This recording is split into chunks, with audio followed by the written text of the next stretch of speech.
Olá, você que acompanha o canal Examinando as Escrituras. As Escrituras, a Bíblia, definitivamente é um livro escrito por homens. A pergunta é, homens que foram inspirados por Deus ou homens que escreveram aquilo que estava apenas na sua mente e no seu coração? Eu quero que você deixe aqui os comentários da sua opinião e o porquê que você acredita, o porquê que você tem a certeza de que realmente a Bíblia é um livro inspirado por Deus ou de que realmente você tem a certeza de que este livro não passa de um livro feito por imaginação de seres humanos.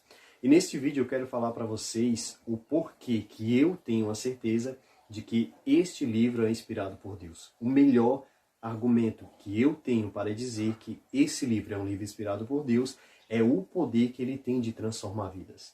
E nesse vídeo eu quero falar aqui rapidamente para você o poder que este livro teve sobre a minha vida, a transformação de um homem, de um jovem que não acreditava nesse livro, para um jovem que acreditou, que acredita nesse livro e que tem hoje o desejo de falar sobre as Escrituras. Sabem, esse é o nosso quarto vídeo que nós estamos fazendo aqui no canal. E nos 3 primeiros vídeos vocês puderam notar que nem mesmo eu me apresentei, eu nem falei o meu nome, até porque o foco aqui é as Escrituras, examinar as Escrituras e não a pessoa que está falando. Mas deixe pelo menos eu falar meu nome para vocês. O meu nome é Valdir Moraes. Se você assistiu os 3 primeiros vídeos que nós fizemos sobre o resumo completo dos 22 capítulos do livro do Apocalipse, o segundo vídeo que foi um resumo completo dos 12 capítulos de Daniel, e o terceiro vídeo que foi um resumo completo dos 50 capítulos de Gênesis, vocês viram que a cada capítulo nós falamos ali um pouco sobre histórias ali, ou pelo menos os títulos ali de cada capítulo. E sabe, eu quero dizer para vocês que estes vídeos não tem uma colinha ali do lado em que eu posso estar vendo, tá? Somente por meio do Espírito Santo, ele vem me lembrando daquilo que ele colocou na minha mente. Então, neste vídeo eu quero dizer para vocês o que eu tive que tirar da minha mente para colocar, para permitir que o Espírito Santo colocasse em minha mente estas Sagradas Escrituras. E se você não assistiu nenhum dos 3 vídeos, eu colocarei aqui na descrição desse vídeo o link para você assistir esses 3 vídeos que foram muito bons para as pessoas que assistirem. Eu tenho certeza também que será para você. E se você não é inscrito no canal e quer examinar as Escrituras Sagradas, se inscreva no canal, compartilhe e curta os nossos vídeos. Se você não quer mais ver vídeos sobre Escrituras, então não precisa inscrever no canal, logicamente. Muito bem, vamos lá. Eu nasci em um lar católico. Meu pai e minha mãe, eles eram católicos. Não católicos praticantes, mas que iam para missas, que iam para as novenas e muitas das vezes me levaram também juntos. Eu lembro que quando eu era criança, certa vez minha mãe levou para uma missa e nesta missa eu inventei uma dor de cabeça. Eu lembro que anos mais tarde ela tocou nesse assunto, dizendo que o meu filho, quando ele era criança, eu levava ele para a igreja e ele sempre inventava uma dor. Eu não sei se eu inventei essas dores por mais vezes.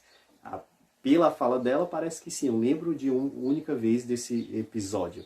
Mas o meu pai e minha mãe, eles no meio da sociedade eram pessoas exemplares e buscaram me ensinar o máximo também andar nos caminhos que eles andavam. Também algumas coisas da Bíblia, não matar, não roubar, não furtar, não dizer falso testemunho, não adulterar e etc. Eles buscaram também me ensinar nesse sentido, buscaram me afastar das drogas, das bebedices, de festas, etc. Só que quando vai chegando ali o período da adolescência, a gente vai conhecendo muitas outras coisas que não estão de acordo com aquilo que alguns pais, a maioria dos pais, ensina. Se tratando de pais cristãos, até mesmo de ateus, mas que buscam ensinar os filhos ali fora da criminalidade, do mundo das drogas, etc. Eu lembro que eu até fiz a crisma e a Eucaristia e a crisma, somente para satisfazer o desejo da minha mãe. Só que eu lembro que também aos 12, 13 anos de idade foi um momento em que eu fui me afastando daquilo que meu pai e minha mãe haviam me ensinado e daquilo também que estava escrito nas Escrituras Sagradas. Eu lembro que aos 12, 13 anos foi o momento em que eu tomei o meu primeiro porre, que eu fiquei bêbado realmente a ponto de apagar. E um tempo se passou, no período da minha juventude, ali chegando por volta de 16, 17 anos, ali no ensino médio, foi um momento também que eu comecei a ter contato com drogas ilícitas. Então eu passei de droga lícita, que era cigarro ou álcool, para drogas ilícitas, que foi maconha, crack, pó, até cola, solvente, eu cheirava também para me drogar. Só que por mais que eu estivesse fazendo estas coisas, se afastando daquilo que Deus havia me ensinado por meio da sua palavra, usando meu pai e minha mãe, eu sei que Deus ele nunca desistiu de mim. E sempre ele usou pessoas para me resgatar de onde eu estava. Sem nenhuma dúvida, eu sei que meu pai e minha mãe, eles oravam todo dia por mim para que Deus ele me libertasse. Mas o ponto é, por mais que existisse até mesmo alguns crentes, uma vez ou outra ali perdida, que vinham falar comigo, dificilmente ali falar sobre as Escrituras, eu ouvia falar mais da Bíblia no meio ali das pessoas que eu estava junto usando drogas. Ali com as pessoas que usavam drogas, e tinham pessoas que estavam afastadas da igreja, que por algum momento foram para a igreja, estudaram a Bíblia, mas que acabaram se afastando. Mas mesmo assim eles continuavam falando sobre a Bíblia. Só que neste período da minha juventude, antes de eu entrar no mundo das drogas, ali uns meses antes, foi o momento em que eu mais tive dúvidas sobre a existência de Deus. Na verdade, eu tive mais certeza de que Deus não existia do que certeza do que ele existia. Eu ficava oscilando. Ora acreditava, ora não acreditava na existência de Deus. Mas em uma verdade absoluta estava na minha mente. Uma verdade absoluta. Era de que a Bíblia não era um livro escrito por homens inspirados por Deus. A Bíblia não passava de um livro feito por imaginação de seres humanos. Histórias ali fictícias, até fábulas, né? Até porque fala algumas passagens ali que animais falam também na Bíblia, né? Mas enfim, eu não acreditava na Bíblia e ponto final. Só que de tantas as pessoas virem falar comigo, tanto crentes como os não crentes, pessoas que usavam droga comigo, eu coloquei algo na minha mente. Eu precisava saber que assuntos tinham ali naquele livro. Principalmente para me defender de certos crentes que vinham falar comigo sobre este livro. E a defesa que eu mais queria falar para eles era a seguinte: eles iam falar comigo e eu poderia responder o seguinte: olha, em primeiro lugar, eu não creio que este livro foi inspirado por Deus. Em segundo lugar, aquilo que você está ensinando nem neste livro está. Eu ficava me imaginando eles irem falar e eu dando essa resposta. Então eu tinha que estudar a Bíblia por mim mesmo, deixar de ouvir as pessoas de tanto falar neste livro, e eu deveria saber a verdade que estava descrita ali nesse livro. Só que tinha um detalhe: eu só ia ler a Bíblia depois que eu usasse a droga. Então assim eu fiz. Eu usava então a maconha, uma droga que eu me viciei entre o crack e o pó, que realmente também dá esse desejo de usar constantemente. A droga que eu mais queria usar era a maconha. Até porque eu sempre gostei de estar tranquilo, sempre gostei de estar na minha, então era a droga perfeita. Tanto que eu queria continuar usando essa droga por toda a minha vida, até mesmo na minha velhice eu queria continuar usando essa droga. Então eu usava a droga, ia lá para os cajueiros ali próximo de casa e lia a Bíblia. A Bíblia que eu li era uma Bíblia que eu havia ganhado na escola dos Gideões, uma Bíblia azul, de capa azul. Ela do Antigo Testamento tinha Salmos e Provérbios e tinha todo o Novo Testamento, desde Mateus ao livro do Apocalipse. Então, nas minhas viagens ali de drogado, eu comecei a ler o livro do Apocalipse. E eu vi que também era uma outra viagem. Eu via que mesmo sobre o efeito da droga ali, que eu ficava imaginando algumas coisas sobre o efeito da maconha, eu via que eu não conseguia imaginar aquilo que João imaginou. Eu disse: rapaz, esse cara aqui pegou uma viagem maior do que a minha, né? Como é que ele consegue imaginar tantas coisas assim que eu, no estado aqui de drogado, nem consigo imaginar? Mas enfim, não teve nenhuma mudança ao ler o livro do Apocalipse. Porém, eu fui para o livro de Salmos e Provérbios no Antigo Testamento. E ali eu já vi algo interessante, palavras e frases que realmente me chamaram a minha atenção. Mas não ao ponto de acreditar que esse livro era inspirado por Deus. Ao ponto de acreditar que este livro tinha sido escrito por filósofos, grandes filósofos da terra. Porque realmente Salmos e Provérbios eram frases ali que eu achava muito interessante. Mas não ao ponto de querer ser transformado. Continuava com o meu pensamento: a Bíblia não é um livro inspirado por Deus. Porém, quando eu tive contato com os 4 evangelhos que falavam sobre a vida de Jesus, que tinham ali as palavras de Cristo Jesus, ali, meu amigo, eu já fiquei mais balançado.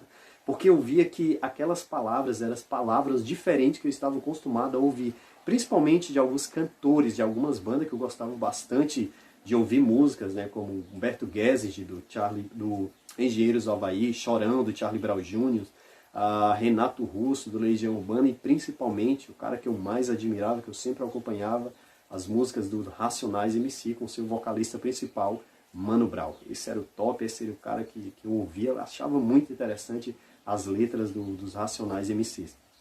Porém, quando eu tive contato com as Escrituras, eu pude ver que se juntasse Mano Brown, Humberto Gessing, Renato Russo e Chorão, estes quatro, eles não poderiam fazer um livro ou palavras ali que estavam descritas na Bíblia Sagrada. Então, primeiramente, eu cheguei a uma posição. A Bíblia foi escrita pelos maiores filósofos que já existiram sobre a Terra. Porém, ao eu continuar o estudo diário da Bíblia, eu pude ver que aquelas palavras não cabiam na mente de um ser humano. Então veio uma dúvida, aquela certeza de que a Bíblia não era a palavra de Deus tinha saído da minha mente. Veio uma dúvida, será que este livro realmente foi inspirado por Deus? Eu lembro que ano mais tarde eu vi uma passagem em João, capítulo 16, versículo 13, que se encaixou nesse período da minha vida.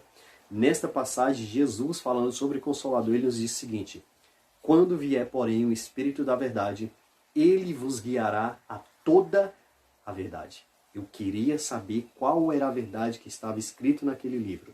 E depois eu pude ter a certeza que aquele desejo pela verdade não veio de mim, mas veio do Espírito Santo. E depois, em João, capítulo 17, versículo 17, eu pude ver que esta verdade é a própria palavra de Deus. Quando Cristo, orando ao Pai, a oração sacerdotal, ele disse: Pai, santifica-os na verdade. A tua palavra é a verdade. E um outro ponto, um outro versículo que aconteceu para a minha conversão, detalhe, eu não queria ser transformado.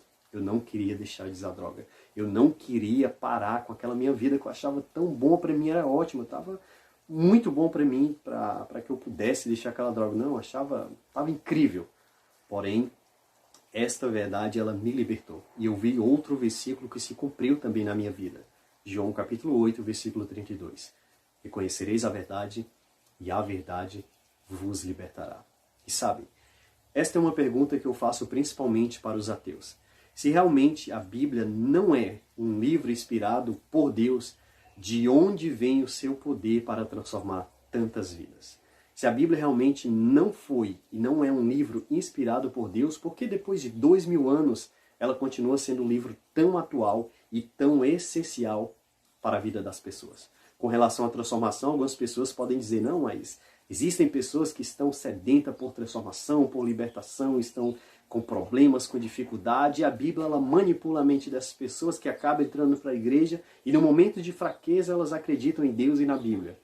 Mas o que dizer de mim? De uma pessoa que não queria ser liberta.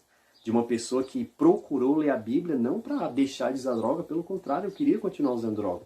Mas quando eu vi que realmente esse livro era diferenciado, que não cabia na mente humana, só restou um pensamento para mim. De que realmente Deus ele existia e de que este livro era a sua carta que ele deixou para os seus filhos. E sabem, este versículo de João 17, santifica-os na verdade, separa-os na verdade, foi acontecendo em mim. Eu fui a cada vez mais sendo separado por Deus na verdade, nas Escrituras, na luz. Estava cada vez mais, por meio de Deus, me afastando das trevas. E esse livro, ele me agarrou, ele tomou conta de mim, ele me transformou. E em Cristo Jesus, ele me salvou. E sabem, esta é uma indagação que eu não vejo uma resposta plausível para os ateus, por mais que eles possam dizer o que eles quiserem. Não sei se existe algum ateu também que está assistindo aqui esse vídeo, mas de onde vem esse poder para transformar a vida, meu amigo ou minha amiga? De onde vem esse poder sobrenatural? Quem foi o homem, então? Deus não existe, então quem foi esse homem que teve tanto êxito, foi tão feliz no sentido de transformar a vida e continuar transformando vida até hoje, depois de 2000 anos de ser escrito? Sabe, não resta dúvida. Esse para mim é o melhor e principal argumento para dizer que sim, esse livro é um livro inspirado por Deus. Somente um Deus eterno e de amor é que poderia fazer algo que transformaria a vida de seus filhos, que resgataria os seus filhos que por algum momento, por alguma época, haviam se afastado dele. Por isso, um conselho do apóstolo Tiago, em Tiago capítulo 1, versículo 21, ele nos diz o seguinte: portanto, despojando-vos, afastando de toda impureza e acúmulo de maldade, acolhei com mansidão a palavra em vós implantada, a qual é poderosa para salvar a vossa alma. Se existe aqui alguma pessoa também que está assistindo, que está lutando contra o vício, contra algum pecado que está complicado, se apegue mais à palavra de Deus. Estude mais a palavra de Deus. Creia mais na palavra de Deus. E viva a palavra de Deus. Sem nenhuma dúvida, esse livro, ele vai te fortalecer ainda mais. Essas escrituras irão te transformar ainda mais. E através do convívio diário deste livro, e através de uma vida na prática desse livro, destas escrituras, você, por meio de Cristo Jesus, terá o privilégio de ser transformado, de ser salvo. Se você quer assistir mais vídeos como esses, principalmente dos resumos ali da Bíblia Sagrada, das Escrituras, se inscreva no canal, tá? Compartilhe. Se você não quer, então não precisa se inscrever nem compartilhar. Eu deixarei aqui na descrição, mais uma vez, o link para você ver os vídeos que nós fizemos sobre o livro do Apocalipse, de Daniel e o livro de Gênesis. Que nós possamos, por meio do Espírito Santo, buscar mais examinar as Escrituras Sagradas. Um abraço, que Deus continue nos abençoando. No próximo vídeo eu falarei um pouco sobre uma pessoa que me ajudou a me manter-se firme nos caminhos de Deus, falando um pouco sobre a doutrina adventista por meio de um jovem, que realmente naquela época Deus não poderia colocar outro jovem em meu caminho a não ser o irmão Anderson. O cara era o cara. No próximo vídeo eu falarei um pouco sobre esta pessoa que Deus usou para que eu pudesse até hoje estar no caminho de Deus através de doutrinas fixadas na palavra de Deus.